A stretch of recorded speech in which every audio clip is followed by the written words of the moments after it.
Salut les asticots! Aujourd'hui, j'ai décidé de vous faire une vidéo spéciale dépression hivernale. Alors pour combattre cette vilaine dépression saisonnière naissante, on va parler de femmes qui se font marave la gueule en prison. Martyr, si tu kiffes tester tes limites, tu dois sûrement connaître. C'est un classique du cinéma d'horreur et du cinéma de genre. Et c'est d'ailleurs un sujet assez récurrent dans le YouTube game. C'est aussi un sujet un peu putaclic, on va pas se mentir. Donc aujourd'hui, on fait une vidéo sur Martyr. Let's go! Mais vous inquiétez pas, même si vous vous considérez pas comme cinéphile et que vous kiffez juste nous entendre balancer des atrocités sur la chaîne, vous aurez normalement de quoi vous sustenter dans cette vidéo. Bref, tout ça pour dire que juste vous causer de Martyr, c'est un peu trop facile et pas assez elevated à notre goût. Du coup, on va vous proposer un film qui vous permet soit de compléter votre visionnage de films de meufs qui se font marave la gueule en prison, soit une alternative finalement pour ceux qui seraient pas chauds d'abandonner la joie de vivre pendant 1h30 avec le bébé traumatisant qui est Martyr de Pascal Laugier. Parce que oui, la joie de vivre c'est important. Et être méchant, c'est mal. Martyr, c'est le genre de film qui te laisse pas indifférent. C'est un peu comme Sergueï Prakov dont j'avais parlé dans une autre vidéo. Allez la voir! C'est vraiment le genre de film, tu vois, qui te chamboule et qui laisse une marque en toi. Et certains vont même jusqu'à qualifier le visionnage d'expérience à part entière. Bref, autrement dit, le genre de film après lequel t'auras sûrement besoin d'un chocolat chaud et d'un câlin de ta mère. Ceux qui l'ont vu voient de quoi je parle, et pour nos amis néophytes qui seraient parmi nous, vous inquiétez pas, on va présenter le film. Le film commence sur une petite fille en pleurs qui court au milieu d'une sorte de zone industrielle. On apprend que cette petite fille en question c'est Lucie, et qu'elle a été séquestrée et violentée pendant des mois dans un vieil abattoir. Lucie est placée dans un orphelinat où elle se lie d'amitié avec Anna, une autre petite fille de son âge. Mais même si elle s'est enfuie, Lucie n'est pas tirée d'affaire, elle garde avec elle les traces de son calvaire. Elle est inadaptée aux autres, elle vit dans une terreur constante, elle se mutile et elle est même traquée par une sorte de monstre. 15 ans plus tard, Lucie n'a pas réussi à oublier les horreurs qu'elle a vécues. Elle pense avoir retrouvé ses bourreaux, alors un dimanche matin, elle sonne chez la famille Belfond.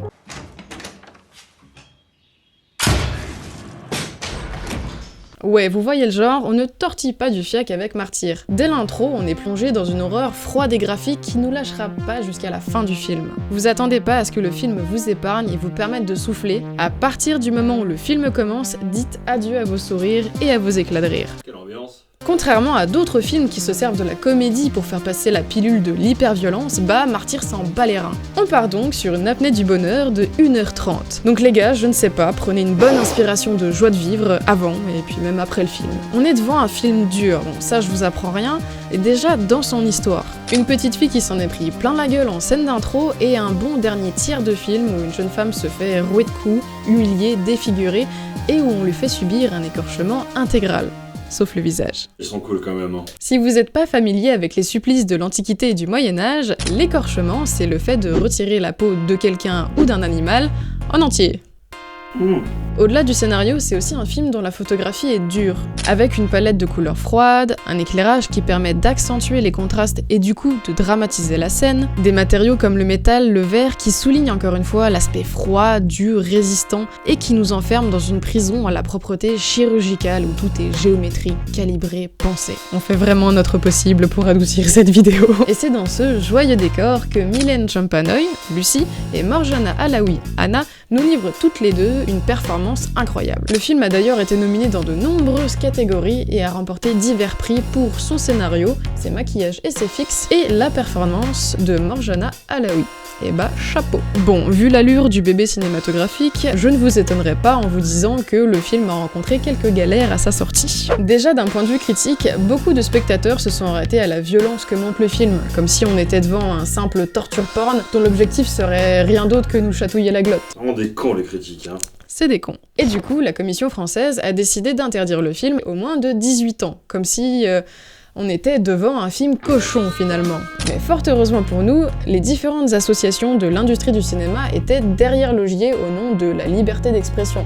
Et du coup, le film a été reclassifié, seulement interdit aux moins de 16 ans. Avec ce film, Laugier cherche à nous faire ressentir la douleur que le personnage d'Anna ressent alors qu'elle se fait martyriser. Comme Anna, le spectateur doit accepter la souffrance qui lui est infligée, afin de mettre fin à cette épreuve et finalement d'accéder à un état nouveau, à un état de transcendance. On s'abandonne et c'est finalement comme ça qu'on rentre dans une sorte de communion douloureuse avec le personnage. On va vous remettre un petit lapin, histoire de pas trop vous déprimer. Allez, mignon celui-là. Sauf si les lapins ça vous déprime, je sais pas. Dites-nous en commentaire si les lapins ça vous déprime. Martyr, c'est une expérience douloureuse, mais quand même on est content d'y avoir survécu. Puis ça nous rappelle aussi qu'il serait temps de croquer la vie à pleines dents, de chanter à tue-tête, de courir nu à travers champs et prairies. Et oui, il est temps. Et finalement, Martyr, c'est comme le Synthol, ça fait du bien là où ça fait mal. Oh la rêve de vieux. Maintenant qu'on s'est bien fait souffrir avec Martyr, je vous propose de continuer à vous faire souffrir et sur la même thématique de meufs qui se font marave en prison. Parce qu'on est légèrement sadique chez The Elevated. Au début, je me suis dit que j'allais vous proposer un petit fight entre deux films, mais je vous avoue que j'étais pas super chaude à l'idée de potentiellement faire perdre Martyr. Ça veut dire que le film d'après, il y avait aucun moyen qu'il perde. Exactement. Du coup, je préfère vous faire découvrir, ou qui sait, redécouvrir un film qui partage beaucoup avec le film de Pascal Laugier. En gros les loulous, si vous êtes pas chaud de vous taper l'expérience qui est le visionnage de Martyr de Pascal Laugier, bah moi je vous propose une alternative qui est certes un peu moins graphique,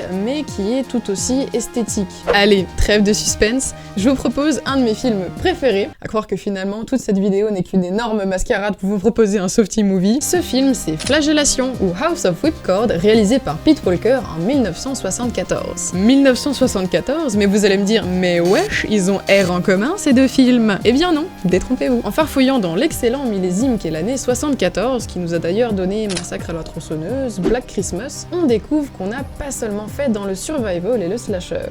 Ouh, Massacre à la tronçonneuse, survival ou slasher? Nous n'ouvrirons point le débat. Survival. Mais on a aussi fait dans le whip. Les softies, qu'est-ce que c'est le whip? Eh bien ne t'inquiète pas Timmy, on va revenir sur ce terme dans un instant. Avec Flagellation, on est sur une petite production anglaise des années 70. Genre vraiment petite. Parce que le film a été produit avec 60 000 livres, et du coup, face à Martyr et ses 2,8 millions de budget, c'est un peu Joel Clodo, quoi. Mais mes chers frères et sœurs, est-il vraiment utile de rappeler que ce n'est pas parce qu'on a un petit kiki budget qu'on ne peut pas faire des choses incroyables? Pas la taille qui compte, ok? Le film s'ouvre sur une jeune femme qui a l'air de fuir quelque chose lors d'une nuit de tempête. Elle cherche de l'aide auprès d'un camionneur qui est arrêté au bord de la route pour piquer un petit somme et il la fait monter dans son camion. Le camionneur remarque rapidement qu'elle est mal en point et que son dos est lacéré de coups. Il démarre alors pour aller chercher de l'aide à son tour. Puis on fait un bond dans le passé et on retrouve cette jeune femme, une petite Frenchie du nom de Anne-Marie Duvernay. On est à une soirée dans une petite galerie d'art de Londres où elle découvre que son petit ami a pris une photo d'elle avec les nichons à l'air, où elle est en train de se faire arrêter par la police. Elle est humiliée que tout le monde l'ait vue seins nus et du coup elle largue son goujat de petit ami. Elle fait alors la connaissance d'un beau brun ténébreux, Mark E. de Sade. Marquis de Sade. On n'est pas sur du subtil. Et du coup, entre Anne-Marie et Mark E. de Sade, bah le courant passe super bien. Au deuxième rendez-vous, le type lui propose direct de rencontrer ses parents. Et elle accepte. Gardez bien en tête que Anne-Marie est un personnage super naïf, franchement, ça va vous aider pour le reste de la vidéo. Ils arrivent à la demeure et ils larguent Anne-Marie comme un vulgaire colis Amazon. Il faudra de longues minutes à Anne-Marie pour comprendre que Marc ne reviendra pas, que la madame en uniforme n'est pas sa rhum, et que cette énorme bâtisse au mur de 8 mètres de haut n'est pas une charmante maison de banlieue, mais une prison. Anne-Marie, génie. Dans un simulacre de cour de justice, on comprend qu'elle est condamnée pour son comportement jugé immoral. Est-ce que les nichons, c'est immoral?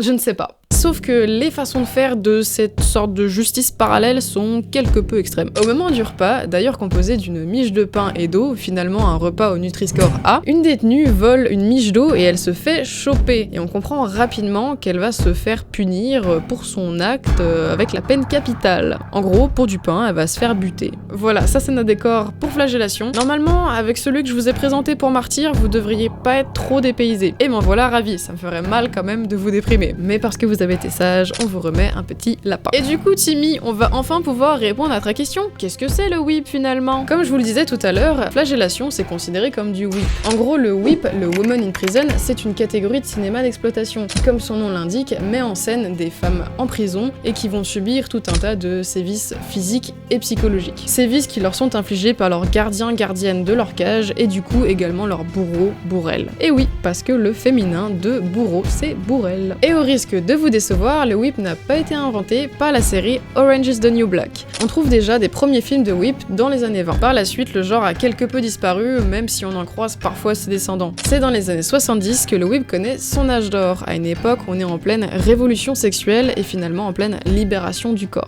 Je ne vous étonnerai pas d'apprendre que dans le whip, il y a beaucoup de films érotiques et de films à scène à caractère sexuel. Je suis par terre là. Sur le huc. Bon, évidemment, tous les films de whip se valent pas, un peu comme dans tous les cinémas d'exploitation. C'est clair qu'il y en a certains qui peuvent se résumer à des spectacles interdits de sexe et de violence, mais d'autres parviennent tout de même à porter un commentaire sur la société. Allez, pour vous donner une meilleure idée de ce que c'est exactement le whip, je vous ai fait une petite sélection de titres de whip que je trouve particulièrement évocateurs. Bad Girls Dormitory, ou le dortoir des vilaines filles, La nonne et les 7 pécheresses. Alors moi c'est un peu mon petit préféré, Bikini Chain Gang. On dirait littéralement le nom d'un club de vacances. Bikini Chain Gang.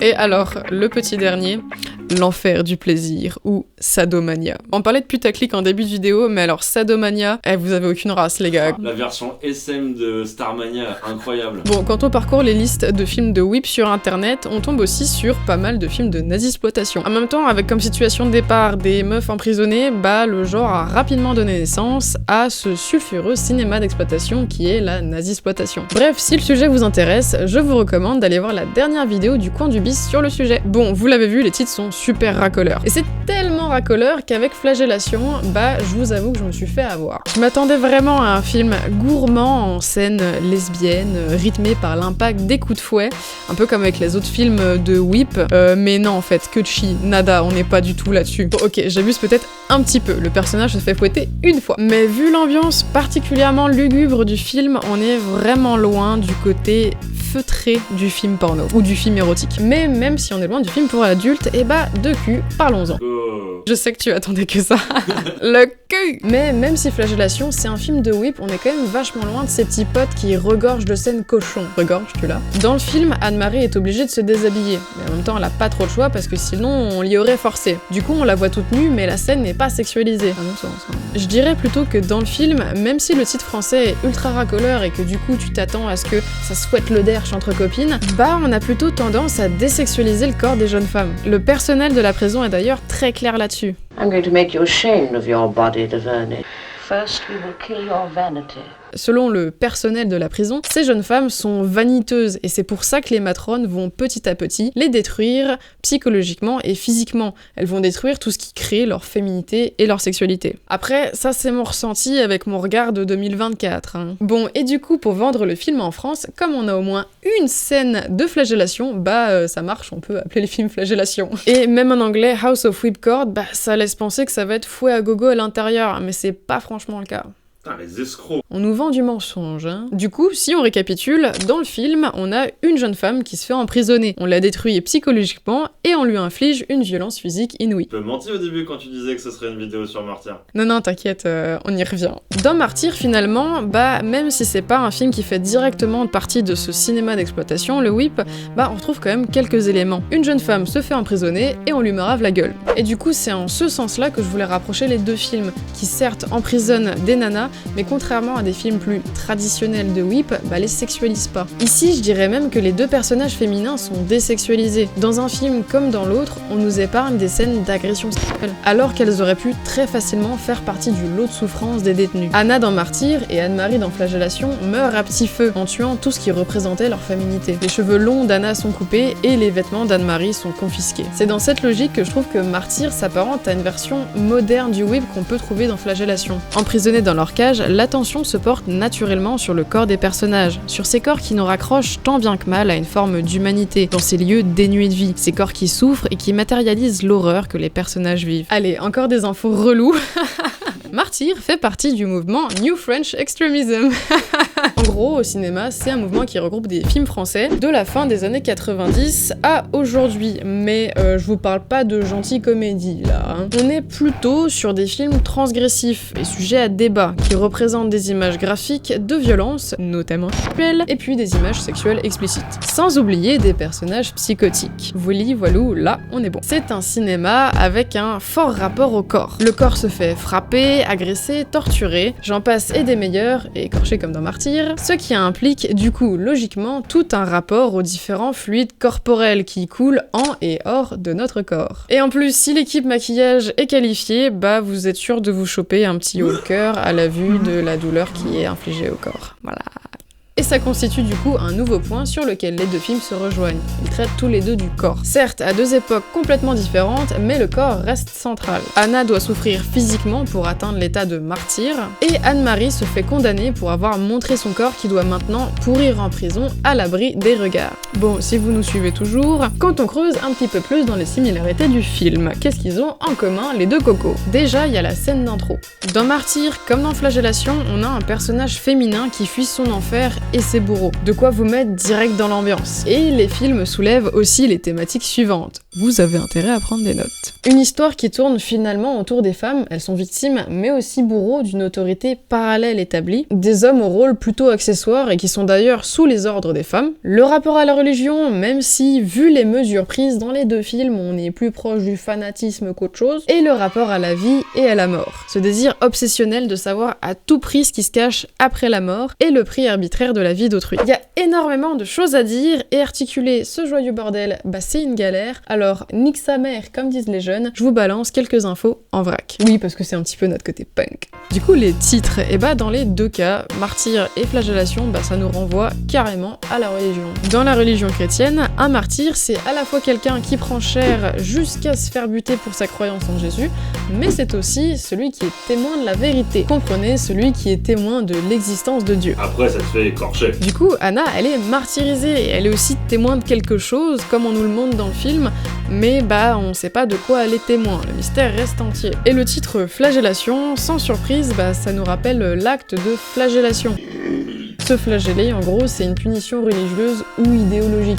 Ça permet d'expier ses péchés par le biais de la souffrance physique. Ce qui est quand même assez hypocrite parce que dans le film, elle expie sa mère, mais on la bute quand même, hein. Ouais, elle expire carrément. Date de péremption sur la madame, hein. Bon, maintenant qu'on a les deux panards dans la religion, et bah allons-y. Au début de Martyr, on se rend compte que le massacre de la famille Belfond, il a lieu un dimanche matin, ce qui n'est pas anodin. Parce que tu sais, normalement, le dimanche matin, c'est ce jour où tu renonces complètement à l'hygiène, tu restes en pilou toute la journée, tu ouvres des chips là comme un gros porc là, t'as des taches de gras. Et bah vous, peut-être que vous faites ça, et bah il y en a d'autres qui se rendent à l'église, parce que le dimanche, c'est le jour où tu communies avec le Seigneur. La scène dans le film, elle est d'ailleurs super lumineuse. T'as pas l'impression qu'on est devant une scène, tu sais, genre dans une pub pour vendre un yaourt.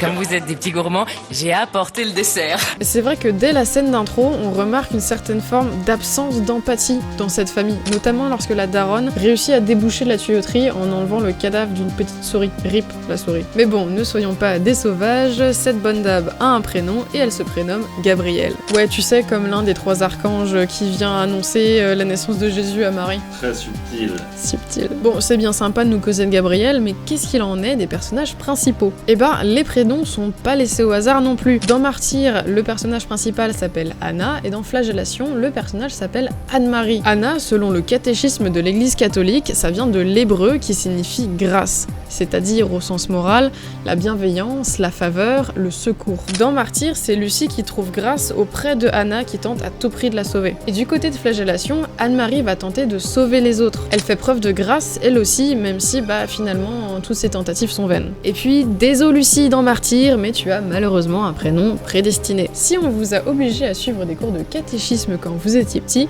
et surtout si vous en avez retenu et bité quelque chose, et bah Lucie, ça vient du latin lux, qui signifie la lumière, et ça fait également référence à Sainte Lucie, une vierge et une martyre. Du coup, quand on sait ça, bah ça spoil carrément le film. La nana s'appelle Lucie, tu te doutes qu'elle va pas faire long feu dans le film, quoi. Martyr, Flagellation, bah c'est tous deux des films qui mettent en scène des femmes qui souffrent et dont la souffrance est commandée et orchestrée par des femmes elles-mêmes. Et solidarité féminine oblige, ou pas du tout, nos bourrelles enferment Anna et Anne-Marie dans des cellules et des prisons qui sont parfaitement étudiées pour atteindre leur fin. Dans Martyr, on mène une expérience immorale à bien, tandis que dans Flagellation, on est carrément sur une usine à tuer. Tout est étudié pour tuer et le personnel de l'établissement s'amuse même à laisser croire les jeunes filles qu'elles vont s'en sortir. Ça vous rappelle pas un petit peu des heures sombres de notre histoire, ça? Bon, on va pas rentrer dans les détails parce que YouTube n'aime pas trop ça, mais moi très clairement ça me fait penser aux camps de travail, d'extermination et tout le tintouin. Ces camps qui finalement n'étaient qu'un prétexte pour exterminer ceux qui étaient considérés comme indésirables. Le WIP a donné naissance à la nazisploitation. Du coup, dans Flagellation, dans cette salle qui est finalement une salle de mise à mort, c'est pas si étonnant que ça nous rappelle l'imagerie des camps d'extermination. Et c'est sûrement pour ça que je trouve Flagellation aussi terrifiant, parce qu'il fait appel à une horreur bien réelle. Et en parlant de conformisme, bon, j'aime bien me perdre un petit peu quand je fais mes recherches pour les vidéos, et du coup j'avais envie de rapidement vous parler de l'expérience de Milgram. L'expérience de Milgram, en gros, c'est une étude de psychologie sociale qui a été menée par Stanley Milgram en 1963. Elle a pour but d'étudier le comportement humain face à l'autorité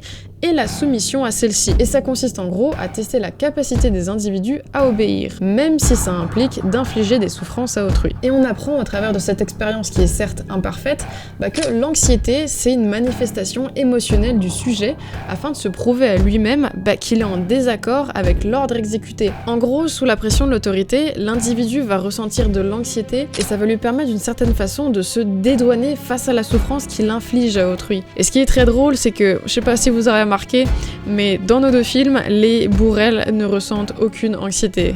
C'est vous dire à quel point elles sont inhumaines. Bon, je sais pas si vous l'aurez compris, mais moi j'adore ces deux films. Oui. Ok, j'adore ces deux films pour toutes les raisons que je vous ai citées. Je suis d'avis que c'est des films qui sont loin d'être violents juste pour être violents, ou qui nous montrent un bout de fesse juste pour faire vendre. En même temps, sinon il n'y aurait pas autant de choses à dire dessus. J'aime aussi particulièrement ces films pour tous les différents parallèles qu'on peut tirer avec la réalité, et qui nous rappellent que malheureusement, l'horreur ne s'arrête pas à la fin de la projection. J'espère vraiment que cette vidéo vous aura fait relativiser sur votre blues hivernal, parce que comme quoi il y a toujours pire. Et vous savez quoi? Mettez un petit pouce bleu là pour plus de positivité. Allez. Et puis allez, abonnez-vous. Et encore une fois, si vous voulez aller plus loin, je vous recommande la vidéo du coin du bis sur la nazisploitation et l'épisode du jumpscare sur Martyr. Et pour ceux qui n'en auraient pas assez de voir nos frimous raconter des atrocités, vous pouvez toujours devenir membre de la chaîne ou nous soutenir sur Tipeee, et ça vous donne accès à du contenu exclusif. Allez, c'est fini les asticots, fin de la torture, on se retrouve à très bientôt pour d'autres horreurs sur la chaîne.